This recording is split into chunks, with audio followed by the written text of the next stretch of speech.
Welcome to the series The World Secret Powers. ఈ వీడియోలో 9/11 attack and the secret societies of the world.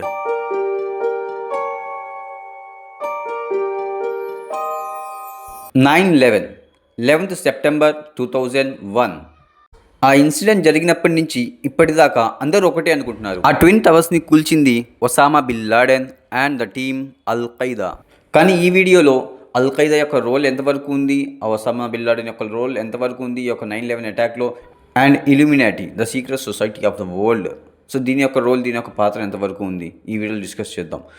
So the first thing, ఈ 9/11 attack జరిగే ముందు and జరిగేటప్పుడు and జరిగిన తర్వాత, సో ఈ 3 సిచ్యువేషన్స్లో కొన్ని అనుమానం కలిగించే కొన్ని ఇన్సిడెంట్స్ అనేవి జరిగాయి. సో వాటి వల్ల ఇలాంటి డౌట్స్ అనేవి, ఇలాంటి అనుమానాలు అనేవి చాలా మందిలో ఉన్నాయి. So the first proof is the Simpson's predictions.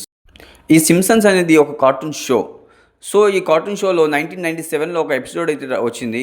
So ఆ ఎపిసోడ్లో 9/11 అనే ఒక మ్యాగజైన్ మీద క్లారిటీగా విత్ 9 అనే ఒక నెంబర్ వేసి దాని పక్కనే 9 పక్కనే 11 సింబల్లో ట్విన్ టవర్స్ యొక్క ఇమేజ్ని పెట్టారు. సో అది కూడా ఈ కార్టూన్ ఎప్పుడు వచ్చింది, 1997 సెప్టెంబర్ 21.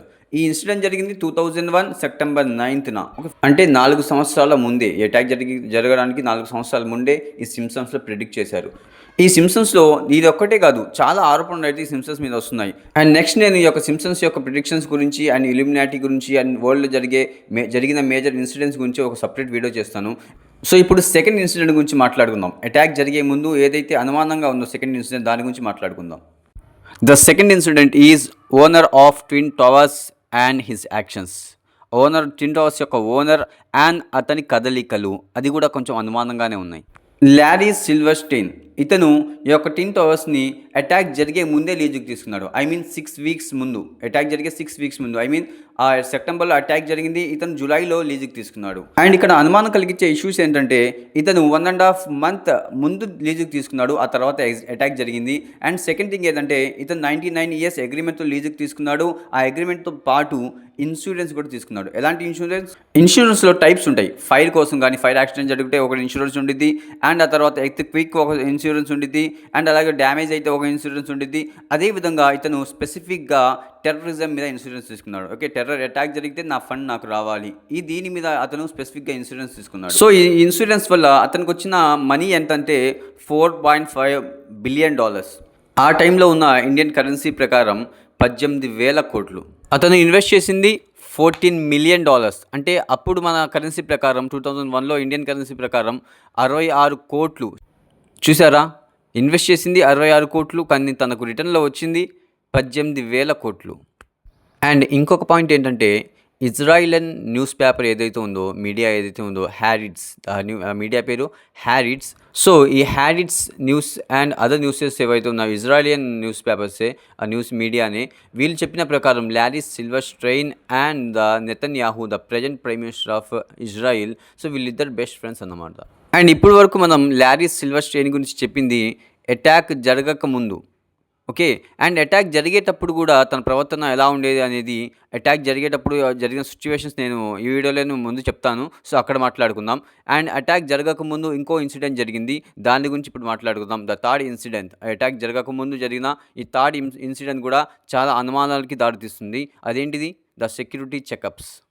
ఈ అటాక్ జరిగే ముందు కొన్ని వ్యాన్స్ అనేవి ఆ యొక్క ట్విన్ టవర్స్ దగ్గరికి వచ్చేవి, అండ్ ఆ వ్యాన్స్లో కొంతమంది టీం మెంబర్స్ ఉండేవాళ్ళు. ఆ టీం మెంబర్స్ కొన్ని ఎక్విప్మెంట్స్తో, కేబుల్స్తో ఆ ట్విన్ టవర్స్ లోపలికి వెళ్ళేసి వాళ్ళ వర్క్ అయితే వాళ్ళు స్టార్ట్ చేసేవాళ్ళు. కానీ ఎప్పుడైతే ఆ వర్క్ అనేది, సెక్యూరిటీ వర్క్స్ అనేది స్టార్ట్ అయ్యాయో, అప్పుడు పవర్ ఆఫ్ అయ్యేది, అండ్ ఆ వర్క్ కంప్లీట్ అయిపోయిన తర్వాత పవర్ ఆన్ అయ్యేది. ఇలా massive power of and power on అనేది జరుగుతూ ఉండేది. ఇది నేను చెప్పట్లేదు, అక్కడ ఎవరైతే ఎంప్లాయీస్ వర్క్ చేస్తున్నారో అటు వరల్డ్ ట్రేడ్ సెంటర్స్లో మొత్తం 7 టవర్స్ ఉన్నాయి కదా, సో ఆ వరల్డ్ ట్రేడ్ సెంటర్లో వర్క్ చేసిన ఎంప్లాయీస్ అండ్ అక్కడ ఉన్న లోకల్స్ ఎవరైతే ఉన్నారో, సో వాళ్ళు చెప్తున్న మాటలు ఇవి. ఆ అటాక్ జరిగే 1 వీక్లో మల్టిపుల్ టైమ్స్, చాలాసార్లు ఆ యొక్క ట్విన్ టవర్స్ని ఖాళీ చేయించారు. అండ్ ఇంకా వాళ్ళు చెప్పిన ప్రకారం అక్కడున్న సెక్యూరిటీ సిస్టమ్ని ఆ అటాక్ జరిగే ముందు, కొన్ని రోజులకు ముందు తగ్గించారనమాట. ఆ రోజు అక్కడ డాగ్ స్క్వాడ్ ఉండేది, సో వాటిని తీసేశారు. ఇలా కొన్ని సెక్యూరిటీ ఇష్యూస్ని కొన్ని తగ్గించారు. సో ఇప్పుడు దాకా చెప్పింది అటాక్ జరగక ముందు సిచ్యువేషన్స్. ఓకే, ఇప్పుడు అటాక్ జరిగేటప్పుడు ఏమైనా అనుమానమైన ఇష్యూస్ జరిగాయా? సో వాటి గురించి మాట్లాడుకుందాం. సో అటాక్ జరిగే రోజు జరిగిన ఫస్ట్ అనుమానం ల్యారీ సిల్వర్స్టైన్ అనే ఓనర్ ఉన్నాడు కదా. సో ఇతను ప్రతిరోజు బ్రేక్ఫాస్ట్ అనేది 107th ఫ్లోర్లో ద ఓల్డ్ రెస్టారెంట్లో విండోస్ పక్కనే చేసేవాడు. కానీ ఆ అటాక్ జరిగే రోజు ఇతను ఆఫీస్కే రాలేదు. అండ్ వీళ్ళ పిల్లలు కూడా రోజు ఆఫీస్కి 9 కల్లా వచ్చేసేవాళ్ళు. సో కానీ అటాక్ 8:45కి జరిగింది కాబట్టి వీళ్ళ పిల్లలు కూడా ఆ అటాక్లో లేరు. సో వీళ్ళు లేకుండానే ఆ అటాక్స్ జరిగిపోయాయి. 8:46కి నార్త్ టవర్, 9:03కి సౌత్ టవర్ అండ్ 9:37కి పెంటాగాన్. అండ్ ఇంకొక బిల్డింగ్ వచ్చేసరికి ఎలాంటి ఫైర్ యాక్సిడెంట్ జరగలేదు, కానీ ఆ బిల్డింగ్ అనేది కొలాప్స్ అయిపోయింది. అదే వరల్డ్ ట్రేడ్ సెంటర్ 7, WTC7.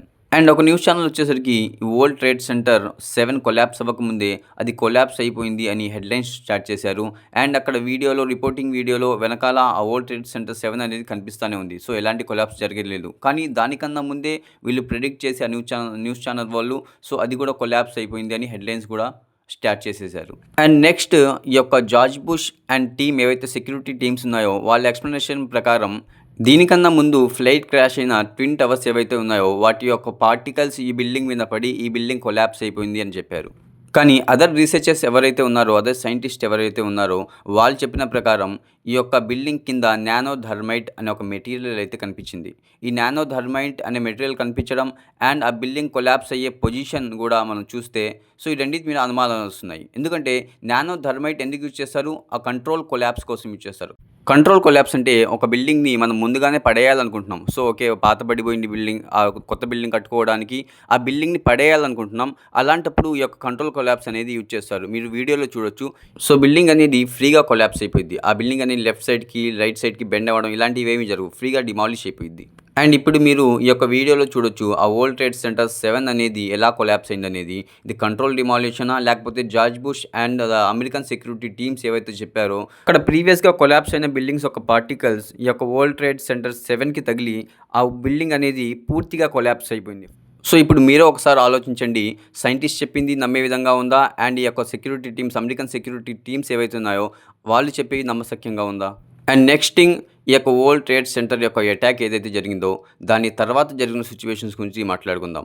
ఇక్కడే ఇల్యూమినాటీ గురించి డీటెయిల్గా మనం మాట్లాడుకోబోతున్నాం. సో ఇక్కడ ఫస్ట్ థింగ్ ఏంటంటే ఈ యొక్క 9/11 అటాక్ అనేది జరిగిపోయింది అండ్ ఆ తర్వాత బిల్డింగ్స్ అనేవి కొలాప్స్ అయిపోయాయి. ఆ బిల్డింగ్స్ని మళ్ళీ రీకన్స్ట్రక్షన్ చేశారు. కానీ ఆ బిల్డింగ్ యొక్క హైట్ ఎంత? 1776 ఫీట్స్. అండ్ ఇల్యూమినాటీ ఎప్పుడు ఫామ్ అయింది? The year of 1776. అండ్ ఇప్పుడు చాలామంది అనుకుంటారు ఇది ఒక కోఇన్సిడెంట్, దాంట్లో ఏముందని. సో మనం ఈ వీడియో స్టార్టింగ్ నుంచి మాట్లాడుకుంటున్నాం. సింప్సన్ కార్టూన్స్ కానీ అండ్ ల్యారీ సిల్వర్స్టైన్ ఆ బిల్డింగ్ కొనడం కానీ, ఆ బిల్డింగ్లో ఆ రోజు రాకపోవడం కానీ, తను నెతన్యాహు యొక్క ఫ్రెండ్ కావడం కానీ, ఇన్ని కోఇన్సిడెంట్స్లో ఇది కూడా ఒక కోఇన్సిడెంట్. అండ్ ఇంకో కోఇన్సిడెంట్స్ ఉంది ఇల్యూమినాటీ గురించి, that is one world trade centre. ఈ అటాక్ తర్వాత కట్టిన ఆ యొక్క బిల్డింగ్ ఏదైతే ఉందో, వరల్డ్ ట్రేడ్ సెంటర్ ఒక బిల్డింగ్ ఏదైతే ఉందో దాని పేరు వచ్చేసరికి వన్ వరల్డ్ ట్రేడ్ సెంటర్ అని మార్చారు. ఈ వన్ వరల్డ్ అనేది మనం ఎక్కువగా ఇల్యూమినాటీ టర్మినాలజీలో వాడతాం అన్నమాట. ఈ యొక్క టెక్నికల్ టర్మ్స్ అన్నమాట వాళ్ళు. ఇక్కడ మీరు చూడొచ్చు one world order, new world order ఇలాంటి టర్మ్స్ అనేవి వాళ్ళే వాడతారు. అండ్ దీని మీనింగ్ ఏంటి? One world order and new world order అంటే సో ఒకే ఆర్డర్, ఒకే సిస్టమ్ ఈ యొక్క ప్రపంచాన్ని శాసించాలి. సో మీరు ఇప్పుడు ఈ సీనియర్ జార్జ్ బుష్ ఎవరైతే ఉన్నారో ఆయన వీడియో ఇక్కడ చూడొచ్చు మీరు ఈ యొక్క న్యూ వరల్డ్ ఆర్డర్ గురించి. Out of these troubled times, our fifth objective, a new world order can emerge, a new era, a world quite different from the one we've known. We have before us the opportunity to forge for ourselves and for future generations a new world order. And మీరు అడగొచ్చు ఈ యొక్క ఇల్యూమినాటీ ఏదైతే ఉందో వాళ్ళ side నుంచి ఎలాంటి proofs లేవు కదా అని. సో ఇక్కడ లైవ్ వీడియో ఏదైతే కనిపిస్తుందో న్యూస్ ఛానల్ వాళ్ళు టెలికాస్ట్ చేసిన లైవ్ వీడియో అప్పట్లో ఈ వీడియోలో చూడొచ్చు మీరు. ఎగ్జాక్ట్గా యానివర్సరీ రోజు ఆ ట్విన్ టవర్స్ ఏదైతే బ్లాస్ట్ అయిపోయిందో 9/11 అటాక్, ఆ టవర్స్ యొక్క ఫౌండేషన్ దగ్గరికి కొంతమంది వచ్చేసి ఇలా ఐ సింబల్ని రిప్రజెంట్ చేస్తున్నారు అనమాట. ఈ ఒక్క ఇన్సిడెంట్లో ఇన్ని కోఇన్సిడెంట్సా? అండ్ నెక్స్ట్ ఇంకొచ్చేసరికి 5 డాన్సింగ్ ఇజ్రాయిల్స్. డారిక్ అపార్ట్మెంట్స్ న్యూ జెర్సీలో ఒక 5 ఇజ్రాయిల్స్ వెనక ఆ ట్విన్ టవర్స్ కాలుతున్నాయి. కానీ వీళ్ళు సెలబ్రేట్ చేసుకుంటా, సిగరెట్ స్మోక్ చేసుకుంటా, ఒకరికొకరు హైఫై చెప్పుకుంటా. అండ్ ఇంకో విషయం ఏంటంటే ఈ ఇన్సిడెంట్ మొత్తాన్ని రికార్డ్ చేస్తున్నారు వినే కెమెరా. అండ్ వీళ్ళే ఒప్పుకున్నారు మాకు మొసాద్తో కనెక్షన్స్ ఉన్నాయని. అండ్ వాళ్ళకి మొసాద్తో కనెక్షన్స్ ఉన్నట్టు చాలా ప్రూఫ్స్ కూడా దొరికాయి. అండ్ నెక్స్ట్ థింగ్, వీళ్ళు FBI చెప్పిన మాట ఒకటి కూడా ఆ FBI యొక్క డాక్యుమెంట్స్లో లీక్ అయింది. అదేంటంటే we are not your problem, our and your problem is Palestine. చూసారా, 2001లో వీళ్ళు దేని గురించి మాట్లాడుతున్నారు? ప్యాలెస్టీనా గురించి మాట్లాడుతున్నారు. ఈ 5 డాన్సింగ్ ఇజ్రాయిల్స్ గురించి ఈ వీడియోలో క్లారిటీగా చెప్పాలంటే కుదరదు. దీనికోసం నేను వేరే వీడియో క్లియర్గా చేస్తాను. ఆ వీడియోలో ఇంకా క్లారిటీగా with proofs we can prove that Israel, Netanyahu, Mossad and the America and the Illuminati వీళ్ళు మొత్తానికి 9/11 అటాక్తో సంబంధం ఉందని క్లారిటీగా ఆ వీడియోలో ప్రూఫ్స్తో సహా ప్రూవ్ చేయొచ్చు. అండ్ లాస్ట్ వన్ వచ్చేసరికి ఆపరేషన్ నార్త్ వుడ్స్.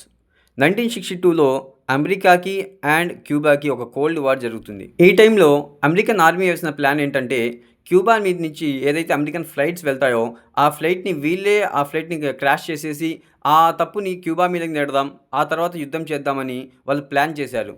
అండ్ అప్పటి అమెరికన్ ప్రెసిడెంట్ జేఎఫ్ కెనడీ ఈ ఆపరేషన్ నార్త్ వుడ్స్ అనే దాన్ని సపోర్ట్ చేయలేదు. మన కంట్రీ వాళ్ళని మనమే చంపుకోవడం కరెక్ట్ కాదని ఆయన సజెస్ట్ చేశారు. ఇదొక్కటే కాదు, ఇంకా ఇల్యూమినాటీకి సంబంధించిన చాలా డెసిషన్స్ అమెరికన్ గవర్నమెంట్లో ఇన్వాల్వ్ అయి ఉన్నాయి. దానికోసం కూడా ఆయన ఫైట్ చేశారు. అండ్ 1963లో ఆయన ఒక మిస్టీరియస్ డెత్కి గురయ్యారు. సో ఎందుకు చంపారు, ఎవరు చంపారో కూడా తెలీదు, అలాంటి డెత్కి గురయ్యాడు. And next thing coming to Osama bin Laden. Osama bin Laden ఫస్ట్లో ఈ అటాక్ జరిగినప్పుడు నేను కాదు అని క్లారిటీగా డిక్లేర్ చేశాడు. ఫస్ట్ 3 years వరకు ఇదే మాట చెప్పాడు, నాకు ఆ అటాక్కి ఎలాంటి సంబంధం లేదు అని. కానీ జార్జ్ బుష్ ఏం చేశాడు? ఆ పార్లమెంట్లో కొత్త రూల్స్ అనేవి తెచ్చాడు. ఎలాంటి రూల్స్? ఎవరి యొక్క పర్మిషన్ లేకుండా ఎవరినైనా చెక్ చేయొచ్చు, ఎవరి యొక్క పర్మిషన్ లేకుండా ఎవరినైనా అరెస్ట్ చేయొచ్చు, ఎవరి యొక్క పర్మిషన్ లేకుండా ఎవరి ఇన్ఫర్మేషన్ అయినా నేను తీసుకోవచ్చు. అండ్ దీనివల్ల చాలామంది అమెరికన్ సిటిజన్స్ చాలా ఇబ్బంది పడ్డారు. అండ్ జార్జ్ బుష్కి చాలా వ్యతిరేకత అయితే వచ్చింది. ఎలాంటి ప్రూఫ్స్ లేకుండా ఎలా ఇతను మమ్మల్ని ఇంట్రాగేషన్ చేస్తున్నాడు, ఎలాంటి ప్రూఫ్స్ లేకుండా ఎందుకు ఇలా ఇబ్బంది పెడుతున్నారని ప్రజల్లో చాలా నెగిటివిటీ వచ్చింది. కానీ 3 years తర్వాత ఎప్పుడైతే అమెరికన్ ఎలక్షన్స్ అయితే వస్తున్నాయో 2 monthsలో ఇంకా అమెరికన్ ఎలక్షన్స్ ఉన్నాయి. ఆ టైంలో ఒసామా బిన్ లాడెన్ యొక్క ఆడియో టేప్ అనేది వచ్చిందన్నమాట. ఆ ఆడియో టేప్లో ఏముంది? నేనే అటాక్ చేసింది అని తనే ఒప్పుకున్నాడు ఒసామా బిన్ లాడెన్. ఇది జరిగింది ఎప్పుడు? ఇంకా ఎలక్షన్స్ 2 monthsలో ఉన్నాయి. ఆ టైంలో ఇది జరిగింది. అండ్ ఈ మొత్తం జరిగిన తర్వాత అరబ్ కంట్రీస్ మీద అమెరికన్ అండ్ ఇజ్రాయిల్ పవర్స్ అనేవి చూపించడం జరుగుతుంది. అండ్ ఇస్లామిక్ హేట్రేట్ అనేది పెంచారు. అండ్ అలాగే అరబ్స్ని అండ్ అరబ్ కంట్రీస్ని వాళ్ళ గ్రూప్లో ఉంచుకోవడానికి అమెరికా అండ్ ఇజ్రాయిల్ చాలా ట్రై చేశాయి. అండ్ ప్రజెంట్ ఇప్పుడు వాళ్ళ గ్రూప్లోనే ఉన్నాయి. And next video 5 dancing Israel గురించి డీటెయిల్గా వీడియో చేస్తాను. అక్కడ కలుద్దాం. Okay, thank you.